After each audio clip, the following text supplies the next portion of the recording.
আসসালামু আলাইকুম।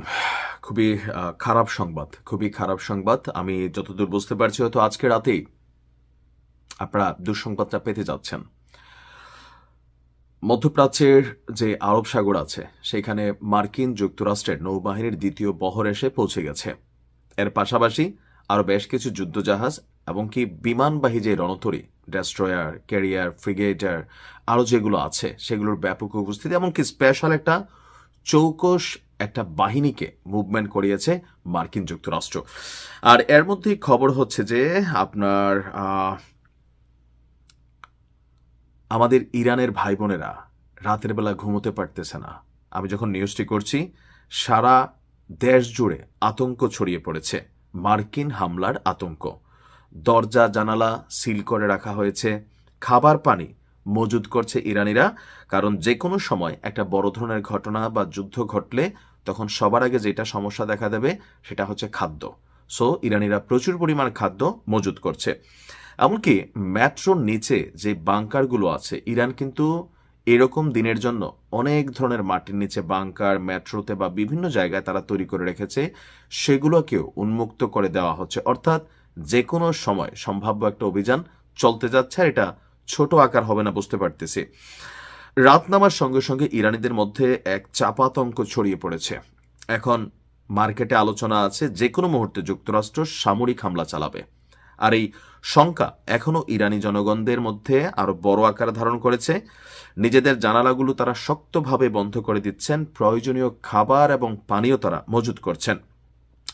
ইরানের জনগণ বলছে যে অপেক্ষা করছিলাম কখন আঘাতটা আসবে, সকাল পর্যন্ত ঘুমোতে পারছি না, বারবার জেগে উঠছি, বিস্ফোরণের কোনো শব্দ শুনি কিনি না। সেটাই কান পেতে শুনছিলাম। রাতে কি হয় দেখা যাক। আপনাদের খেয়াল থাকা দুইটা যখন বিস্ফোরণের ঘটনা ঘটছে দুইটা বড় শহরে, মানুষের মধ্যে আতঙ্ক কিন্তু ছড়িয়ে পড়েছে, যদিও এ নিয়ে নানান বক্তব্য আপনার এখানে সামনে আসছে। তো অনেকে বলছেন যে মানুষের আচরণ দেখে মনে হচ্ছে সবাই মানসিক ভারসাম্য হারাচ্ছে। ওরা ভাবছে যুক্তরাষ্ট্র হামলা করলে সব ঠিক হয়ে যাবে। ইসলামিক রিপাবলিক অর্থাৎ বর্তমান সরকার বিরোধী যারা আছেন তারা বলছে যে মানুষ হতাশ হয়ে পড়ছে। তারা এখন মনে করছে কেউ কেউ যে আমেরিকার এই অভিযান জরুরি। আবার গত এক সপ্তাহ ধরে ওয়াশিংটন ইরানের বিরুদ্ধে যে অবস্থান নিয়েছে, এতে ইরানেরও সামরিক তৎপরতা জনগণের মধ্যে টেনশনের কারণ তৈরি করছে। অর্থাৎ ইরানও তাদের যে সেনাবাহিনীকে তৈরি করা, বিভিন্ন সমুদ্রের নিচে মিসাইলের সুড়ঙ্গ উন্মুক্ত করে দেওয়া, হরমুজ প্রণালীতে মহড়া তৈরি করা, রাষ্ট্রীয় বিভিন্ন গুরুত্বপূর্ণ স্থানগুলোতে আকাশ পত্রিকা সিস্টেম অ্যাক্টিভ করা, বা এই যে ধরনের একটা যুদ্ধ পরিবেশ, এটা মানুষের মধ্যে আরো ভয়ের জায়গাটা তৈরি করে ফেলেছে। এছাড়া বলা হচ্ছে যে এই মুহূর্তে ইরানের জনগণের জন্য সরকারের বেশ কিছু বার্তাও আছে, সবাই যেন সাবধান থাকে।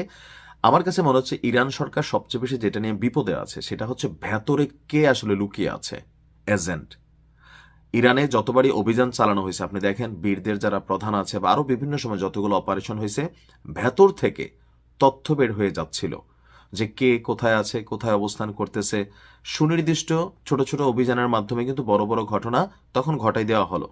তো ইরান সরকার এই মুহূর্তে আততায়ী বা ছদ্মবেশধারী নিজেদের মানুষ যারা পশ্চিমাদের কাছে অথবা আমেরিকার দুষ্টপুত্রের কাছে বিক্রি হয়ে গেছে, তাদেরকে ফাইন্ড আউট করা ইরানের জন্য এই মুহূর্তে সবচেয়ে বেশি ক্রিটিক্যাল। কারে যে বিশ্বাস করবে, কারে করবে না। তবে যতদূর জানি সর্বোচ্চ নেতা সহ, প্রেসিডেন্ট সহ বেশ কিছু গুরুত্বপূর্ণ ব্যক্তিবর্গ যারা, তাদেরকে নিরাপদ জায়গায় লুকিয়ে রাখা হয়েছে, এমনকি তাদের তথ্য বিশেষ টিম ছাড়া বাকিদের কারোর কাছে নেই। আল্লাহ ইরানকে হেফাজত করুক। আসসালামু আলাইকুম।